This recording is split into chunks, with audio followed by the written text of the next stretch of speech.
अपशगुन होने लगे। रात में भरत भैया सोते हैं तो देखें ही रात भयानक, प्रातः काल जगते हैं तो अनेक प्रकार से कल्पना करते हैं। और याद रखिएगा, जिसको आप प्रेम करते हैं उसके प्रति सदैव संशय बना रहता है। उदाहरण देता हूं, घर में यदि रात्रि में आने का समय उनका रात में 8 बजे है और किसी दिन यदि 9 बज गया और उनका फोन न उठेगा तो जीव पागल हो जाता है। अनेक प्रकार से कल्पना करने लगता है, कहीं कोई घटना तो नहीं घट गई, कहीं लड़ तो नहीं गए, क्या कारण है, नित्य 8 बजे आते थे आज 9 क्यों बज गया। ये क्या है? जिसके प्रति प्रेम रहता है उसके प्रति संशय बना रहता है। भरत जी रात को सपना देखते हैं, डर जाते हैं, प्रातः काल उठकर शत्रुघ्न भैया को लेकर भगवान विश्वनाथ की शरण में बैठकर पूजन प्रारंभ करते हैं। बाबा मेरे परिवार पर कृपा दृष्टि बना के रखिएगा। दूत जब पहुंचे अयोध्या से, भरत जी दूतों को देखे तो समझ गए कोई अनहोनी हो गई। गोस्वामी जी कहते उसी स्वरूप में भरत जी दौड़ पड़े। अयोध्या में प्रवेश किए, उनको लगा कि मानो किसी ने अयोध्या की श्री को समाप्त कर दिया। अयोध्या श्री हत दिखने लगी, अब शगुन ध्वनियां गूंज रही हैं। अवध के लोग भरत जी को देखकर मुख मोड़ ले रहे हैं। भरत भैया सीधे मां कैकेयी के पास गए। कैकेयी मैया ने द्वार पर आकर भरत भैया की आरती उतारी, लाड़ लड़ाया, भीतर लेकर गई, कक्ष में बिठाया और कैकेयी मैया ने पूछा, भरत मामा के घर में सब कुशल है ना? भरत जी ने कहा, मां मामा के घर में तो सब कुशल है, आप कहिए भरत के घर में सब कुशल है ना मां?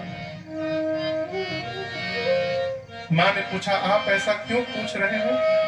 भरत जी बोले, मां आज तक मैं जब जब बाहर से घर लौटा हूं तो द्वार पर आप अकेली नहीं मिली हो, मेरी तीनों माताएं मिली हैं, आज आप अकेले खड़ी थी मां। मेरे घर में सब कुशल है ना? कैकेयी मैया ने कहा कि पुत्र कुशल तो मैंने सब कर लिया था। बेचारी मंथरा ने बड़ी सहायता की, लेकिन क्या कहूं भरत, बीच में विधाता ने काम बिगाड़ दिया। भरत जी पूछे, क्या मां? कैकेयी मैया ने कहा कि पुत्र अब आपके पिताजी नहीं रहे। गोस्वामी जी कहते हैं भरत भैया सुने पिताजी नहीं रहे, तात तात हा तात पुकारे, हे तात कह के भरत जी मां के सरमुख खड़े खड़े गिर पड़े।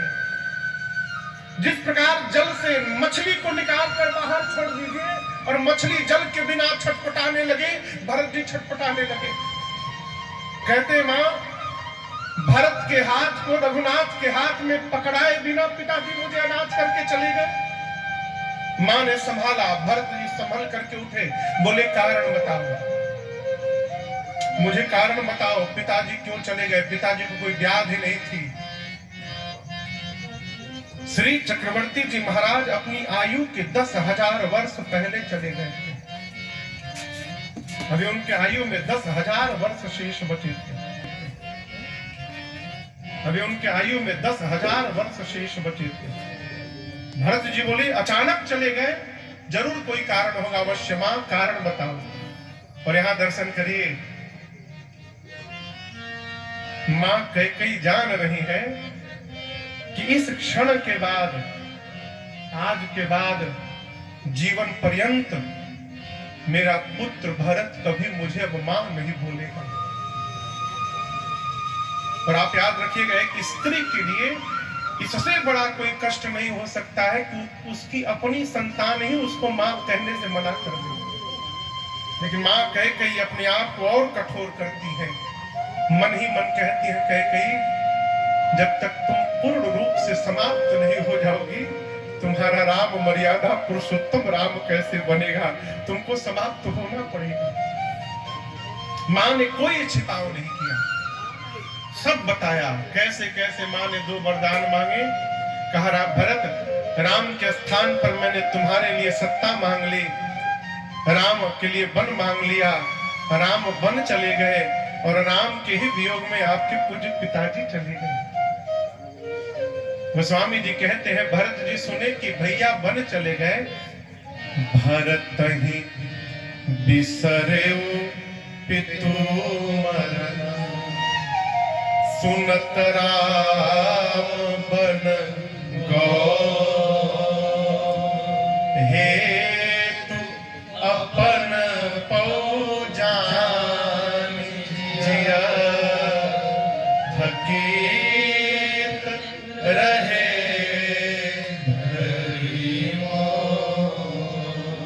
भरत भैया सुने कि पिताश्री देवलोक चले गए और मेरे भैया वन चले गए। गोस्वामी जी कहते हैं राम जी के वन जाने की सूचना मिलते ही भरत जी पिताजी की मृत्यु भूल गए, विस्मरण हो गया। कैसे हो गया महाराज? बड़ा दुख आता है तो छोटका दुख हेरा जाता है, बड़े दुख के आगे छोटा दुख समाप्त हो जाता है। मन ही मन भरत जी कहते हैं मां कैकेयी से कि कैकेयी तुम कह रही हो कि भैया के वियोग में पिताजी चले गए, ऐसा नहीं है। पिताजी चाहते तो प्राण बचा सकते थे, भैया के पास जा सकते थे। मैं जानता हूं पिताजी क्यों गए। पिताजी भैया के वियोग में नहीं गए। पिताजी ने सोचा यदि जीवित रहेंगे तो जीवन में इस पापी भरत का मुख देखना पड़ेगा, इस पापी का मुख न देखना पड़े, इसलिए मेरे आने के पहले पिताजी चले गए। आज संसार में मेरे से अधिक पापी कौन होगा? मोर जन्म रघुबर बन लागे। एक बात तो मैं समझ गया कि विधाता ने मुझे कलंक बनाकर ही जन्म दिया। भरत जी ने यहां मां कैकेयी को बहुत कुछ सुनाया। क्या सुनाया? भरत जी जाने, गोस्वामी तुलसीदास जी जाने, अम्मा कैकेयी जाने। पाठ में भले पढ़ लीजिए लेकिन अलग से इस प्रसंग को कभी न पढ़िएगा। भरत जी ने जो कहा वो भरत जी की मन स्थिति थी, लेकिन वस्तुतः जो जो भरत जी ने कहा है मेरी मां वो सुनने की अधिकारिणी नहीं है। ये भगवत अपराध होगा, इसलिए भूल कर भी ना। भरत भैया तुरंत, मंथरा आई, शत्रुघ्न जी ने मारा लात उसको, भरत भैया ने उसको छुड़वाया है और शत्रुघ्न भैया को लेकर सीधे कहां गए? मां कौशल्या के पास। कौशल्या मैया अपने कक्ष में है। गोस्वामी जी ने क्या अद्भुत चित्रण किया है इस दृश्य का, आप दर्शन करिए। मां अपने कक्ष में है, भरत जी दरवाजे पर आए। वो दरवाजा है, वहां भरत जी आके द्वार पर खड़े हुए। मां रो रही हैं। रोते समय आंख में आंसू रहते हैं। आंसू जब आंख में भरे हो उस समय स्पष्ट नहीं दिखाई पड़ता है। कैसा दिखाई पड़ता है? धुंधला दिखाई पड़ता है। भरत भैया द्वार पर खड़े हैं, मां ने आंख में आंसू भरे हैं। मां ने भरत जी को देखा, धुंधला स्वरूप दिखाई पड़ा। भरत जी और राम जी बिल्कुल देखने में एक जैसे हैं। मां को धुंधला स्वरूप दिखाई पड़ा। मां को लगा कि मानो राघव जी आ गए। यहाँ गोस्वामी जी कहते हैं भरत ही देख मां तो उठी धाई। भरत भैया को देखकर मां कौशल्या इतनी विह्वल हो गई कि मानो रघुनाथ जी आ गए। मां बावली होकर दौड़ी और मिलने की इतनी प्रगाढ़ प्रबल इच्छा है कि बीच रास्ते में पहुंचते ही मां को मूर्छा आ गई और कौशल्या मैया मूर्छित होकर गिर गई। गोस्वामी जी कहते हैं मूर्छित अवनी परी जहिया। जब मां गिर गई, भरत जी आकर मां के चरणों में लौट गए। मूर्छा से मां जगी है। भरत भैया को मां ने देखा, हृदय से लगाया। अब भरत जी मां के बार बार मांग को देखते हैं और कहते मां को त्रिभुवन मोहि सरिस मां, इस तीनों लोक में मेरे जैसा अभागा कौन होगा जिस पुत्र के चलते मां के मांग का सिंदूर समाप्त हो जाए? मेरे से अभागा कौन होगा मां? माँ पिताजी कहाँ है माँ, मेरे भैया कहाँ है माँ, लक्ष्मण मेरी भाभी माँ कहाँ है माँ। कौशल्या मैया अनेक प्रकार से संभालती है। यहाँ भरत भैया ने 28 पाप गिनाए हैं। कितने? 28 पाप की सूची गिनाई है। भरत जी कहते मां कि भैया के वनवास में यदि लेश मात्र भी मेरी इच्छा हो तो मैं वो पाप लेने को तैयार हूं जो पाप गुरु जी की हत्या से लगता है, मुझे मिल जाए मां। जो पाप माता पिता की हत्या से लगता है मुझे लग जाए। अंक में पल रही संतान की हत्या से जो पाप लगता है मुझे लग जाए। भरत जी लगे पाप की सूची बताने। अंत में मां कौशल्या ने कहा, भरत सूर्य को देख रहे हो ना, जिस सूर्य के आने के बाद अंधकार समाप्त होता है, मैं कहती हूं किसी दिन संभव है कि अंधकार ही सूर्य को समाप्त कर डाले। पूरा का पूरा आकाश एक छोटे से बादल में समाहित हो जाए, यह भी संभव है। जल से निकालने के बाद मछली मरे नहीं, जीवित रह जाए, संभव है। ज्ञान होने के बाद भी भरत मोह समाप्त न हो, संभव है। लेकिन एक बात मैं कहूंगी, मेरा पुत्र भरत अपने भैया राम के विरुद्ध कोई व्यवहार करेगा, ये किसी युग में संभव नहीं है भरत, ऐसा कदापि नहीं हो सकता। मां ने कहा जो सपने में भी ऐसा सोचेगा उसको सुगति प्राप्त होने वाली नहीं है।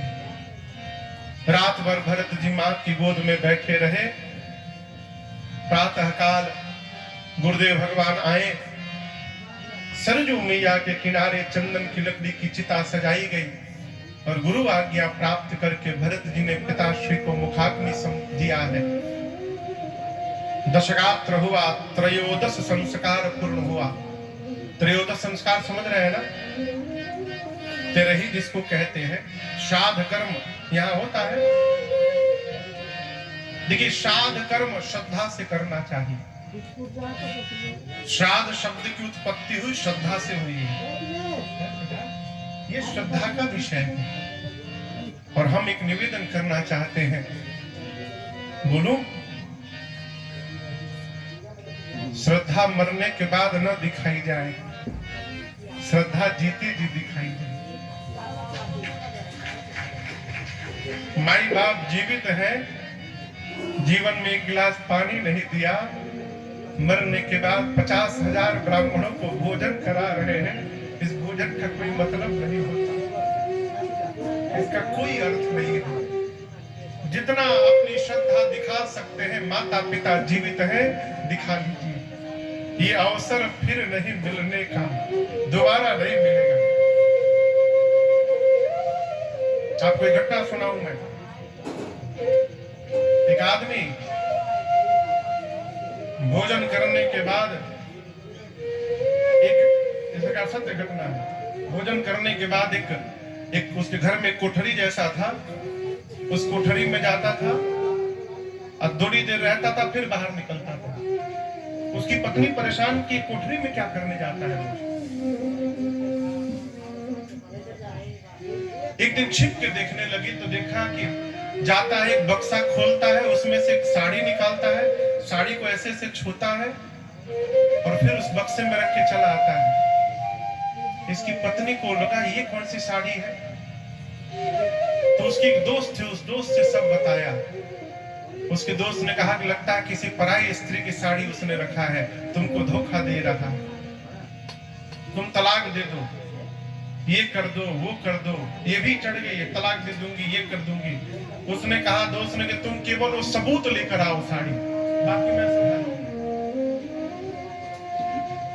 एक दिन उपाय लगाकर किसी तरह, जब पति घर में नहीं था तो कमरे में घुसी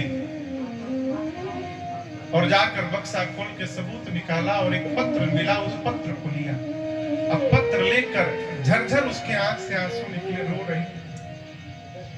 वो साड़ी पत्र लेकर अपने दोस्त के पास गई तो उसने कहा सबूत लाई हो ना? हाँ। साड़ी दिया, कहा इस साड़ी के साथ एक पत्र है, इसको भी एक बार पढ़ लो। उस पत्र में उसने लिखा था वो साड़ी उसकी माँ की थी। उसमें लिखा था, माँ एक शिकायत है तुमसे, तुमने आज तक हमसे ये नहीं बताया कि खाना खाने के बाद, हाथ धोने के बाद कपड़े से हाथ नहीं पोंछना चाहिए। मैं बचपन से तुम्हारी साड़ी में ही हाथ पोंछता रहा, तुम तो चली गई लेकिन ये आदत नहीं गई। जब एक दिन तुम्हारी बहू की साड़ी में मैंने हाथ पोंछ दिया तो उसने मुझे बहुत जोर से फटकार लगाई, कहा ये बुरी आदत है। मैंने कहा बचपन से करता हूं। तो उसने कहा आदत सुधारनी भी चाहिए, लेकिन मैं क्या करूं मां, जब तक मैं तुम्हारी साड़ी में हाथ नहीं पोंछता हूं मुझे लगता है कि मैंने भोजन ही आज नहीं किया है। इसलिए मैं तुम्हारी बहू से छिप कर रोज तुम्हारी साड़ी में अपने हाथ को पोंछता हूं। उसकी मित्र ने जब ये पत्र पढ़ा तो वो भी झरझर रोने लगी। ये प्रसंग मैं पढ़ा तो हिल गया। मैं बार बार निवेदन करता हूं, भगवान बाद में जन्म देने वाले माता पिता पहले भगवान है। जिसके माता पिता प्रसन्न नहीं है, भगवान कभी उस पर प्रसन्न होने वाले नहीं। इसलिए माता पिता को प्रसन्न रखिए। राम जी कहते हैं कि जो उस पुत्र अपने आचरण से माता पिता को संतुष्ट कर दे, वो पुत्र संसार में दुर्लभ है। गोस्वामी जी कहते हैं कि पितु हित भरत कीन जस करनी, सो मुख लाख जान नहीं बरनी। 1 लाख मुख से भरत जी ने जो श्राद्ध कर्म किया है उसकी प्रशंसा की जाए तो कम है। गुरु जी बताते थे 1 प्रकार से, भरत जी करते थे 1000 प्रकार से। श्राद्ध कर्म के बाद 4 दिन बाद श्रद्धांजलि सभा बैठी है अवध में। और आपसे बताऊं, गुरुदेव भगवान ने भरत वशिष्ठ निकट बैठा, भरत भैया को गुरुदेव भगवान श्री वशिष्ठ जी ने अपने निकट बिठाया। क्यों? जिसको समझाना होता है उसको पास में बिठाए, लगे समझाने। कहे पुत्र भरत, विधाता ने मनुष्य को बनाया तो सब कुछ मनुष्य के हाथ में दे दिया, लेकिन 6 वस्तुओं को ब्रह्मा जी अपने पास रख लिए। ये क्या है? हानि, लाभ, जीवन, मरण, जश, अपजश,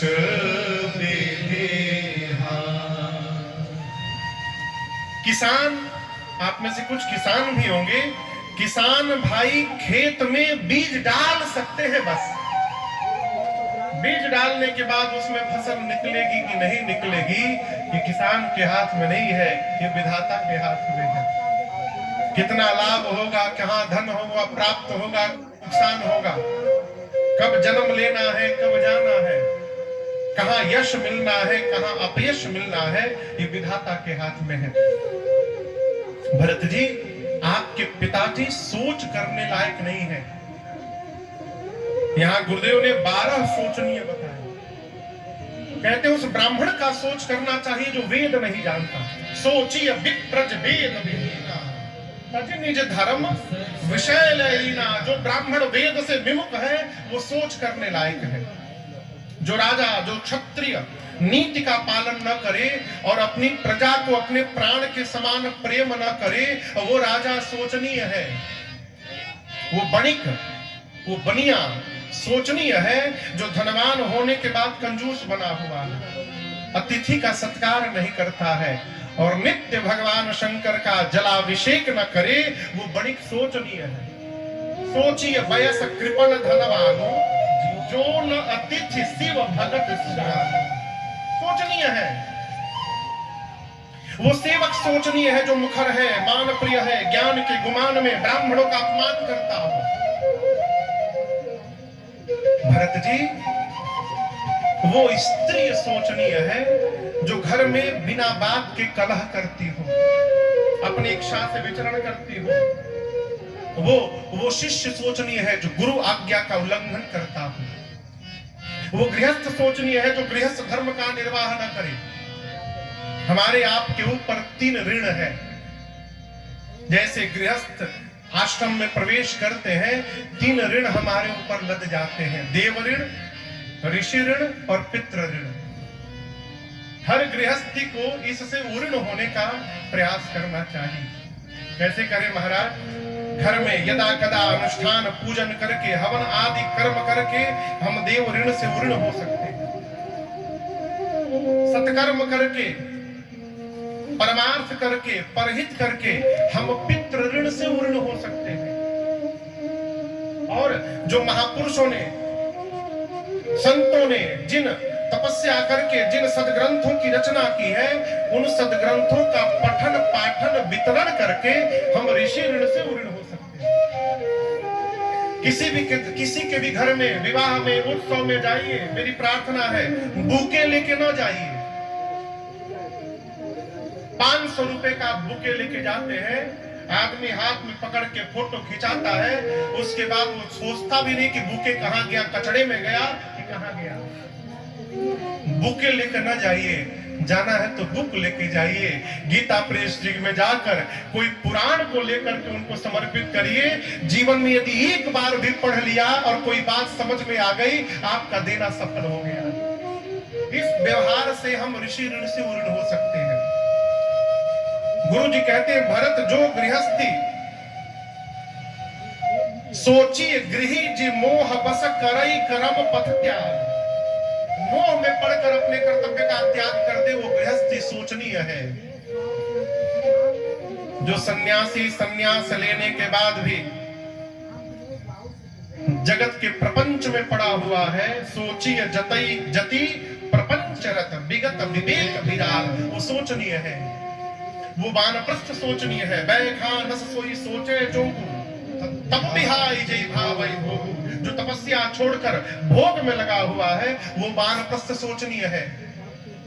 वो मनुष्य सोचनीय है भरत जी जो चुगली करता है, केवल अपने शरीर का पोषण करता है, माता पिता गुरु भाई से विरोध करता है, वो सोचनीय है।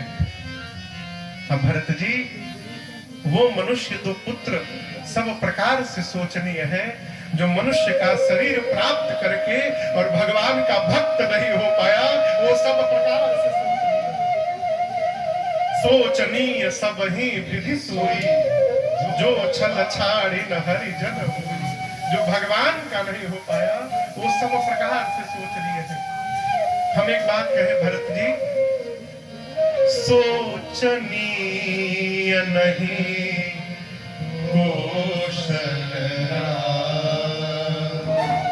आपके पिताश्री सोचनीय नहीं है। मैं कहता हूं, आपके पिता जैसा पिता न कभी हुआ था, आपके पिता जैसा पिता न वर्तमान में है, और न आपके पिता जैसा पिता भविष्य में धरती पर होने वाला है। आपके पिता जैसा कोई नहीं है। मैं कितना बोलूं भरत जी, ब्रह्मा विष्णु महेश इंद्र जिनकी प्रशंसा करते हो, आप राम लक्ष्मण और शत्रुघ्न जैसे जिनके 4 रत्न पुत्र हो, उस महाराज के विषय में कोई कितना बताएगा। हम तो कहते हैं आपके पिताजी सब प्रकार से बड़भागी थे, और भरत जी आपके पिताजी को प्राण से प्रेम नहीं था, वचन से प्रेम था। यदि महाराज को प्राण से प्रेम होता तो प्राण बचा लेते, वचन छोड़ देते, परंतु आपके पिता ने वचन को बचाया, प्राण का त्याग किया। एक वचन मानकर आपके भैया वन में चले गए, भरत जी दूसरा वचन मान के आप राजा बन गए। आप दर्शन करिए, एक वाक्य कहने के लिए, ये एक वाक्य कहने के लिए कि भरत जी आप राजा बन जाइए, गुरु जी ने इतनी लंबी चौड़ी भूमिका बनाई। भरत जी ने गुरु जी से एक बात पूछी, कहा गुरुदेव एक प्रश्न है मन में, आपको भी लगता है कि आप मना कर देते तो भैया न मानते, वन चले जाते? गुरुदेव ने कहा नहीं भरत, यदि मैं मना करता तो राम बन न जाते। तो भरत जी ने कहा आपने मना क्यों नहीं किया गुरुदेव? तो गुरु जी ने कहा भरत, आपके पिताजी ने कैकेयी जी से वर सुनने से पहले राम की सौगंध ले ली थी कि मैं राम सौगंध लेता हूं, कैकेयी जो मांगिएगा दूंगा आपको। यदि राम बन न जाते तो राम का निष्ठ हो जाता, इसलिए मैंने नहीं रोका। भरत जी फिर कहे अच्छा आप रोक नहीं सकते थे, आप ये तो कह सकते थे कि महाराज पहला वर कैकेयी जी ने मांगा है भरत जी का राज तिलक और दूसरे वरदान में मांगा है राम का वनवास, तो पहले वचन को पूरा किया जाए, बाद में दूसरा वचन पूरा होगा, ये तो कह सकते थे। गुरु जी बोले भरत ये तो मैं कह सकता था। भरत जी चरणों को पकड़ के कहे गुरुदेव आपने ऐसा क्यों नहीं किया?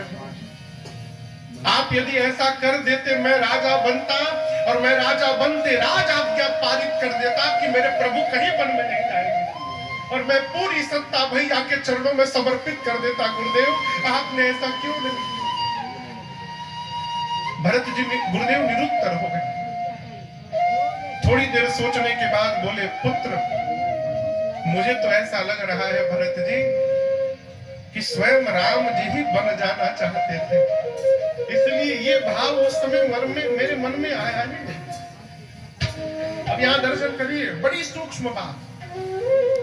गुरुदेव भगवान भी चाहते हैं कि भरत जी राजा न बने, लेकिन मर्यादा है, समाज है, स्पष्ट बोल नहीं सकते कि भरत जी आप राजा न बनिए। तो गुरु जी ने ऐसा एक संकेत दिया है भरत भैया को, यहां पर कहा भरत वेद विदित है, लोक सम्मति है, पिता जिस पुत्र को सत्ता देता है वही पुत्र उस सत्ता का अधिकारी होता है। जेहि पितु देहि सो पावई ठीका। ये भरत जी ने मंत्र पकड़ लिया। भरत जी मन में सोचे धन्य है गुरुदेव, पिताजी तो मुझे देना नहीं चाहते थे, पिताजी भैया को देना चाहते थे। आप जो कह रहे हैं इस सिद्धांत के अनुसार इस सत्ता का अधिकारी भरत नहीं है, मेरे भैया इसके अधिकारी है। आपने मुझे सूत्र पकड़ा दिया। गुरु जी ने कहा हम तो कहते हैं भरत जी अभी राजा बन जाइए, और जब राम जी 14 वर्ष बाद लौटेंगे तब सौंपे राज राम के आए। राम जी जब आएंगे तो राज सत्ता सौंप दीजिएगा। लेकिन आपसे एक निवेदन करूं, बात वो नहीं होती जो कही जाती है, बात वो होती है जो सुन ली जाती है। कहने वाला अपनी चेतना से कहता है, सुनने वाला अपनी चेतना से उसका अर्थ निकालता है। गुरु जी ने कहा सौंपे हो राज राम के आए, भरत जी ने सुना सौंपे हो राज राम के जाए। गुरु जी बोले आने पर सौंप देना, भरत जी को सुनाई पड़ा जा। भरत जी कहे गुरुदेव आपने रास्ता भी बता दिया है? देखिए किसी भी प्रस्तावना को पारित करने के लिए 2 अनुमोदक चाहिए। 2 अनुमोदक। कोर्ट में कोई दस्तावेज बनता है, कागज बनता है, तो पीछे 2 विटनेस का सिग्नेचर लगता है। गुरु जी ने प्रस्तावना रखी। पहले अनुमोदन में सुमंत जी ने कहा कि भरत जी जो गुरु जी कह रहे हैं उसको करिए। कीजिए गुर आयसु अवसी कहानी सचिव कर घर जोरी, रघुपति आए उचित जस तस तब करब बहु। रघुनाथ जी आए जैसा उचित लगेगा करिएगा। सब संकेत पे संकेत दिए जा रहे हैं, उचित लगेगा। भरत जी सोचे भगवान की संपत्ति भगवान को लौटाते समय उचित का अनुचित का विचार करना पड़ेगा। ये नहीं बोलना कि दे दीजिएगा। रघुपति आए उचित जस, जैसा उचित लगेगा करिएगा। और आप सत्य मानिए, लेते समय जो मन रहता है लौटाते समय मन नहीं रहता है। किसी से 10,000 रुपया उधार मांग लीजिए, लेते समय जितना आनंद आता है लौटाते समय आनंद नहीं आता। आदमी 10,000 रुपया को 10 बार में लौटाता है। मां दूसरे अनुमोदन में मां कौशल्या जी ने कहा कि पूत पथ्य गुर आयस वही। जो गुरु जी कह रहे भरत वो पथ्य है, स्वीकार करिए। अब भरत जी खड़े हैं। सानी सरल रस मातु बानी सुनी भरत व्याकुल भये। लोचन सरोरुह स्रवत सिंचत विरह उर अंकुर नये। शोक सा देखत समय तेहि। शोक सा देखत समय तेहि। बिसरी सबहि सुधि देह की। तुलसी सराहत सकल सादर सीम सहज स्नेह की। तुलसी सराहत सकल सादर सीम सहज स्नेह की। तुलसी सराहत सकल सादर। भरत जी खड़े भय पूरी सभा के सामने हाथ जोड़कर, नेत्र से झरझर झरझर अश्रु निकल रहे हैं। आप कल्पना करिए, आंख से आंसू गिरेंगे तो कहां जाएंगे? हाँ, नीचे। वो स्वामी जी कह रहे हैं ऐसा लग रहा है कि भरत जी के हृदय में जो विरह का बीज पड़ा हुआ है, भरत जी के नेत्र के अश्रु नीचे हृदय पर जाकर उस बीज को अंकुरित कर रहे हैं।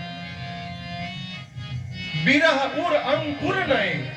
भरत जी खड़े हो गए, कहे देखिए गुरु जी ने जो बात कही, सुमंत जी ने जो बात कही, अब मेरी मां कौशल्या जी ने जो बात कही, आप सबने मेरी हित की बात कही है, ये मैं जानता हूं, लेकिन मेरा मन मान नहीं रहा है। पिताजी देवलोक चले गए या वन में चले गए और आप भरत को राजा बनाकर भरत का हित देख रहे हैं, लेकिन मैं एक बात बताऊं, भरत का हित राजा बनने में नहीं है, भरत का हित भैया की सेवा करने में है। हित हमार सिय पति सेवक आए। भरत जी ने गुरु जी से एक प्रश्न किया, गुरुदेव शरीर में सबसे ऊपर जो गहना रहता है उसका क्या नाम है? कहिए। मांग टीका।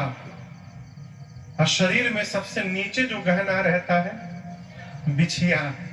भरत जी कहते हैं, मां गुरुदेव कोई स्त्री सिर से लेकर पांव तक जितने प्रकार के गहने हैं सारे गहने धारण कर ले, लेकिन एक भी कपड़ा न पहने,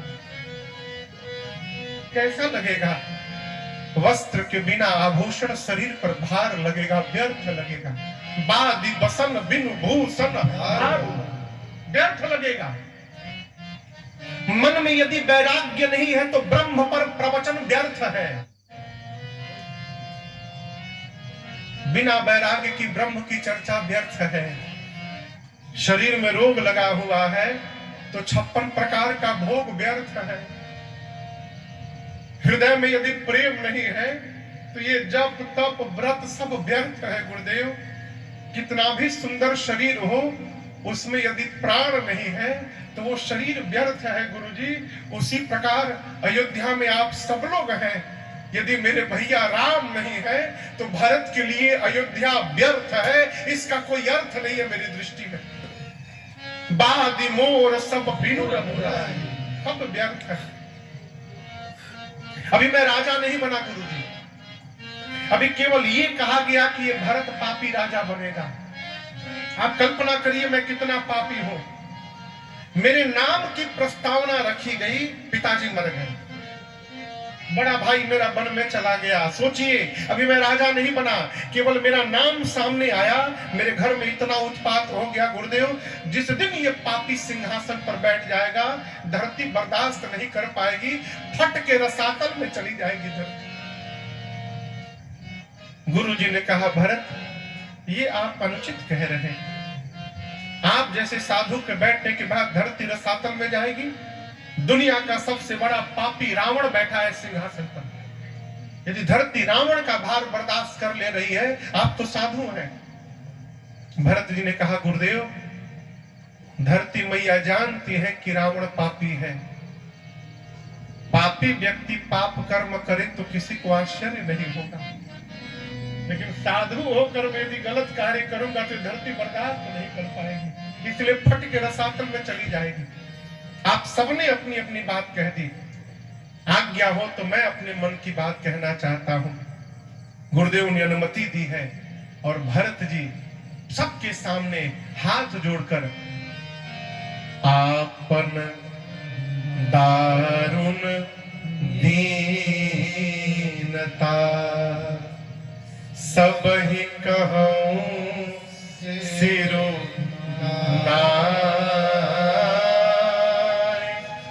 देखे बिनु रघुनाथ पद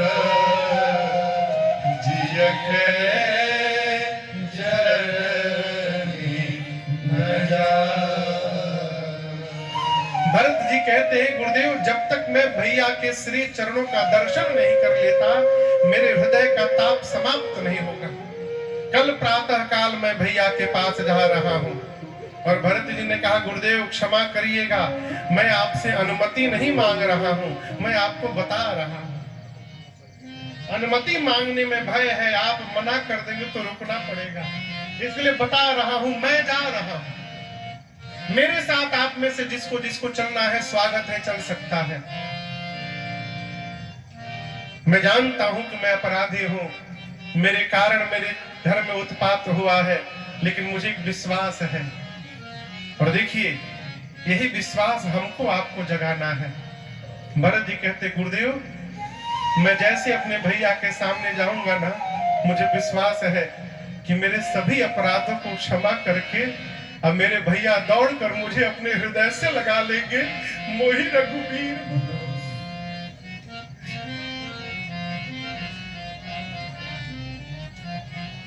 ये अर्धाली ही भरत चरित्र है। आपन जान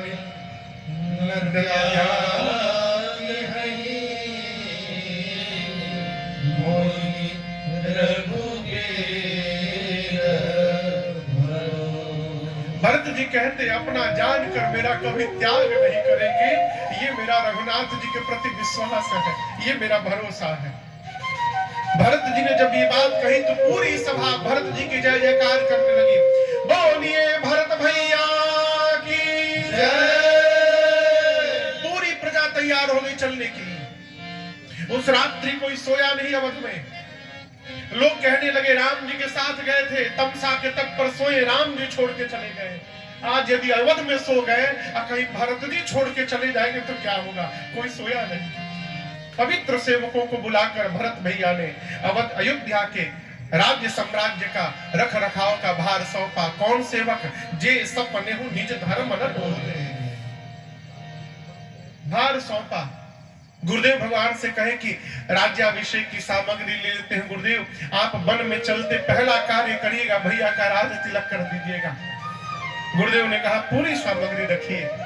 सामग्री लिए रथ पर गुरुदेव को बिठाएं, पालकी में माताओं को बिठाएं, अवधवासी अपने वाहन पर बैठे और सबको लेकर भैया भरत चले चित्रकूट हो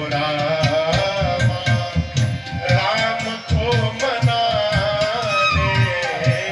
भरत चले चित्रकूट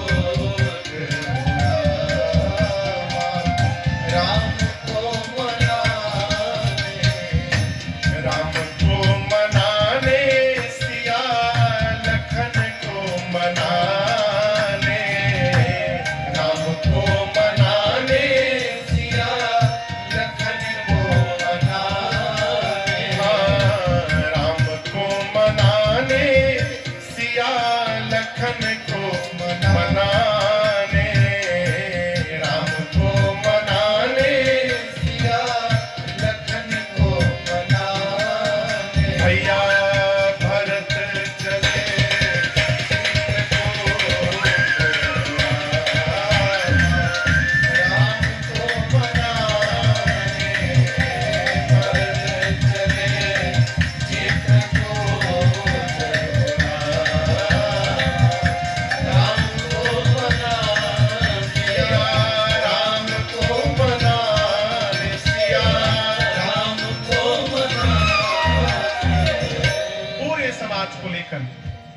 दर्शन करिए, सब लोग वाहन पे चल रहे हैं। अब भरत जी बनसिया रामा समुझी मन माही, मेरे प्रभु वन में है, अब मैं उनसे मिलने जाऊंगा तो रथ पर बैठ के जाऊंगा? नहीं, सानुज भरत पयाने जाई। श्री शत्रुघ्न भैया के साथ हमारे भरत भैया पैदल पैदल चलना प्रारंभ की। थोड़ी दूर जाने के बाद अवधवासी सोचे भरत जी कहां हैं? किसी रथ पर भरत भैया नहीं दिखे। पता चला कि भरत जी कहां हैं? किसी रथ पर भरत भैया नहीं दिखे। पता चला कि भरत जी पैदल आ रहे हैं।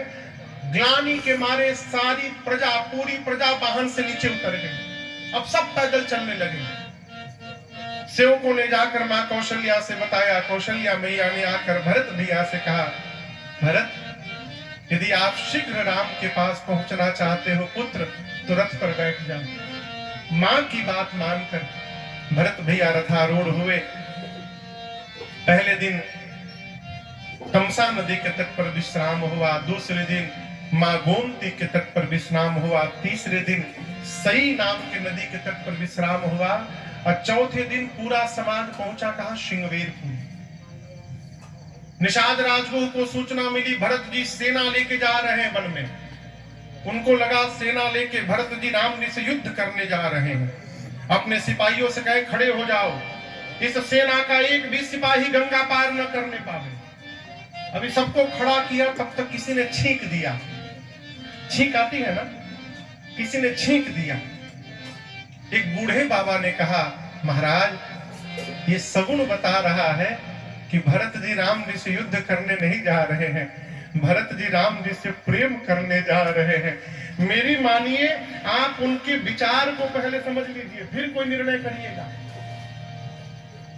निषाद राज को उपहार लेकर और निषाद भरत भैया और गुरुदेव भगवान के रथ के सामने जाकर रखकर दंडवत किए। भरत जी ने पूछा राम जी गुरुदेव से, गुरुदेव वो कौन है? गुरु जी ने कहा आपके भैया के सखा हैं। भरत जी के कान में केवल राम सखा शब्द गया। बाबा कहते हैं, ए जी राम सखा सोनी शंकर त्यागा, राम सखा सोनी शंकर त्यागा, चले उतरे उमगत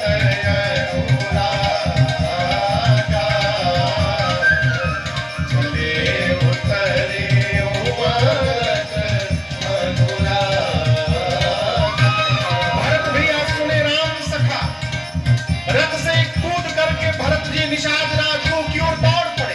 अब दर्शन करिए। भरत जी के आते हुए भाव दशा को देखकर निषाद राजगुरु कांप गए। सोचने लगे मैं मल्लाह हूं, कहीं भरत जी आकर मुझे छू न दे, इनको पता नहीं है कि मैं कौन हूं। तो जोर जोर से निषाद राजगुरु बोलने लगे, गाँव जाति गुहना